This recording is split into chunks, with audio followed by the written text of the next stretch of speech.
Vanakkam, everybody. Good morning. I'm really happy and proud to announce the third edition of ThinkEDU in Chennai. We're really proud of it that we organize this function here because this is the only function which is organized by any media or corporate organization which takes care of the problem with Indian education. Because we think at New Indian Express that education is the key to future growth of India. Education unites, education makes progress, education makes people tolerant, education makes people intelligent, and they know how to keep the country together. When we thought of education as a conclave here, I was very clear, and my chairman was very clear, that we must bring it to Chennai only. Because South India, for example, I should call the mother of intellect. Mother of intellect is here. They have better minds. And most of the big thinkers and educationists and they are all born in South India. Most of them, you can say Shanti Niketan, everybody is some kind of Patliputra, they were academic institutions. But real intellects come from South India. If you look at the names like C.V. Raman, Ramanujam, Vishwaraya, they are in different fields. For example, mathematicians came from South India only. Without these names, India would not have been known as the world economic or intellectual capital. So it was South India which gave some kind of educational process thinking to the rest of India, and it provides the platform for getting all sorts of people together. But in North India, yes, there are intellectuals, there are more economists there can be scientists there, but nobody can compete with South India also, because look at Bangalore. Bangalore is like wired the entire world. It is a city. And Vishwaraya, what kind of engineer he gave us. And we have among us now, Radhakrishnan, I'll talk about him a little later. So when we think of South India, it is a natural habitat of thinking about education, making people broad-minded, making them richer in terms of intellect. It cannot be a better place. Therefore, we as media organization decided to make Chennai our place, our Mecca, our whatever you call it, as a place we can bring students together. One unique feature of this conclave is that we bring students here to listen to the great leaders in the education field. No other platform is available to them because all the corporate leaders, educational, vice chancellors, everybody, they can fly abroad or they can go all over the country to listen to great leaders and speak to themselves. The students of South don't get an opportunity to listen to people like Dr. Harshvardhan, or Dr. Abdul Kalam Azad, or Dr. Radhakrishnan, and Kiran Bedi, and Anna Hazare. So we brought them here so that the student gets enthused and they get some inkling about the kind of leaders India has got it. So it is our responsibility that we must give this facility to the students of South India. We have chosen various events for various places according to the needs of that place. When we talk about encouraging students in participating in various fields, for example, we chose Kerala as the place to promote football. Why we chose Kerala football? Because football is like a household game in Kerala. Half of India's team used to come from Kerala about 20 years ago. And last 5 years, not even one Kerala fellow was selected in the Indian football team. So every year we organized inter-college football tournament. And I am happy to announce last time we had one of the persons who are with us became the India coach. One of the players we playing with the Indian team. Therefore, we think in terms of such events where the local people get benefit of what we can do as a newspaper organization for them. It is our corporate social responsibility. In Odisha, for example, we do Odisha Literary Festival.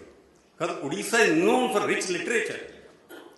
But India has forgotten Odisha. They think it's a backward place. Nobody lives there. Everybody is poor and they can't. But Odisha gave us the richest literature in the country.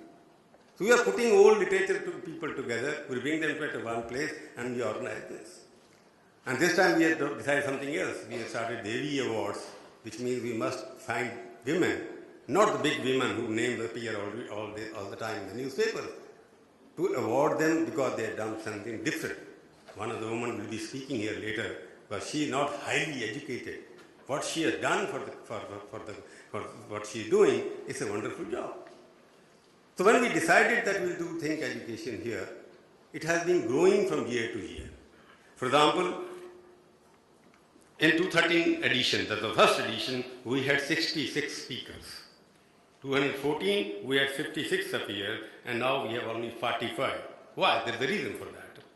We realize that having more number of speakers in a panel means each speaker gets less time to put forward their views. Last time speakers complained that you allow us to speak for 7 minutes, 8 minutes. We decided, okay, we shrunk the number of people so that they can explain what they think about education field in India. It will give more time to them. That's because we realized by having so many speakers, we were not doing justice to our panelists also, and not allowing our speaker to do justice to the topic for which they are invited to speak. It's quality over quantity, just what we need for our education system. Dr. Harshvardhan is there, Dr. Radhakrishnan is there are many more speakers who are going to speak. Talking of education system, an estimated 5 million students enrolled in higher education in 2014. 2.6 crore people are in higher education. I was a teacher myself, I taught economics for 11 years. Out of which 9 million are prospective graduates. They will go to the college from the school. 9 million, 90 lakh people go to the college every year and growing in numbers at the rate of 15%. And South India was the first region of India which started private educational institutions, Karnataka, Tamil Nadu, and then later on Maharashtra. Now it is North India, this practice has picked up. Because state could not provide quality education to the growing demand for higher education. So that's the education system becoming so demanding that India needs to connect the student community with the commercial activity as well. That is the topic which we are going to discuss today. But that doesn't mean that enhanced enrollment means quality education. Macaulay gave us something which we are still pursuing. But are we getting quality education or only sending a parent saying, okay, send the boy to the college so that he doesn't create nuisance at home? That is one way of thinking of the students. At the school level, students are okay. At the primary level, we spend more money on our schooling. Because when you send a child to the primary school or to the play school, we pay thousands of rupees per month for fee. But when it goes to college, because the cheapest college education all over the world, India only gives it. I'm giving an example of myself. When I was in college in 1965, I used to pay 15 rupees per month school, college fees. My son went 20 years later, he's paid 18 rupees. And my grandchildren probably will go soon, they will pay less than that. The college education is becoming cheaper and cheaper. School education is becoming expensive. The college education is becoming almost defective, unemployable education, which we are doing, this is my feeling. We need to focus both on keeping our children school and college. Because school, in Western world, you see, school education emphasis is much more. Very little for 20%, 30% people go to higher education because higher education is much more expensive, unaffordable in Western world than in India. India is the only place where higher education is cheaper, school education is expensive. We need to focus much more on skill, that is what happens. Because school, if you want to prevent people going to the higher education, you have to put under that skill map as well. Youngsters from cities and towns as well as rural areas need an inclusive education system. A purely academic approach will not work. Just producing graduates, postgraduates, etc. is not going to work in India. School must allow, as our new Prime Minister is emphasizing much more, why should people stay in schools? Because children don't go to school in the urban areas and rural areas because they don't have facilities in the school. There are 30-40% schools without a roof. There are 30-40% schools without a toilet. Our girls and children can't go to the school because they don't have a toilet. They are walking 1 mile down the village to go to a school and find there is no toilet there. That's why the school education is what it is today. The quality is poor, teachers are not going there. There is no water, but in Tamil Nadu, for example, school education has gone up, retention has gone up because of the midday scheme, and that's the only state when the midday scheme started in 1981. I hardly heard any case of corruption in midday scheme when you are feeding so many people every day. Retention school has gone up, health has gone up, retention power has gone up. So it means there are certain way of keeping the children at school also, but we have not thought that model all over the country. Our UPA government set up National Skill Development Corporation in 2008. I went to the National Development Corporation funding, how they have done it. They have spent about 10,000 crore rupees. But where they spent, what kind of skill they have done, no auditing so far has been done. But our new Prime Minister has come, he says, skill India, we want it. His emphasis is much on skill rather than the quantity of education. Because you go to any place, you don't find skill people. Tamil Nadu, for example, is the automobile hub. You don't get any car repair person, you can't get car mechanics, you can't get electricians, you can't get plumbers, you can't get any people who can do any repair shop at home. So there is no skill planning in this country happening for the past 5 years. India has grown at 8%, 10%, 12%, depending on whatever. Demand for skilled labor has gone up, but we have not been able to provide skilled labor compatible with the rate of growth demand for skilled people. Education doesn't mean opening more schools and more IITs and more IIMs only. They are also required. But our Prime Minister has made an emphasis that we need a skilled India so that our industry could grow within the local indigenous people. Our SMEs could grow because we need skilled people. You talk to any big corporate, they all complain about absence of skilled people. They can get MBAs, they can get IIT graduates, they go abroad also get crores of salary. So I think it's the right path. Therefore, we decided to make this education third edition theme discussing skill development in India. That's why I chosen a speaker in that way, that they represent skill their own way. The quality of people we have got, they are all not formally educated people, most of them. They have done things very big in their own field without going to a college or an institution or getting an MBA from Harvard or anywhere else. So skill is the place where an unemployed graduate getting out of the school, they can go, if they have got the proper skill, they can be employed because skilled people are paid much more abroad than even the postgraduates and the masters there. We must integrate our education system right from the primary level. All our institutions of learning must be made accountable that we are spending so much money whether they are employable or not. That's the issue of it. The school must be evaluated on college readiness of their students. College and the higher education institution in turn must be tested on student employability and placement potential. I'm not talking about placement in the campuses, because that is only not even less than 1% of total placement. I get front page story, one student got 1.5 crore, somebody got 90 lakh, 30 lakh. They are about 100, 200, 300 people. When you are producing millions of graduates, we talk about how much employment they get, at what price they get it. We're talking about them. When you get out of college, whether you get employment or not, that is what is going to be discussed. So skill has to be emphasis of even the college education, formal education, there has to be some emphasis of skill. That is what we feel at the Indian University. So that's where skills come in. In the third edition of TNI, Think Education College, we'll focus on discussing building skills for India's future, a bright and effective future.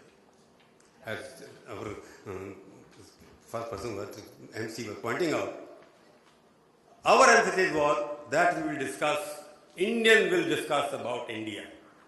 You will find that many of us, I'm very blunt in saying that, and frank in saying that most of us think, most of the corporate organizations also think, I'm sorry to say that only Britishers or foreigners can advise us how to do better education here in this country.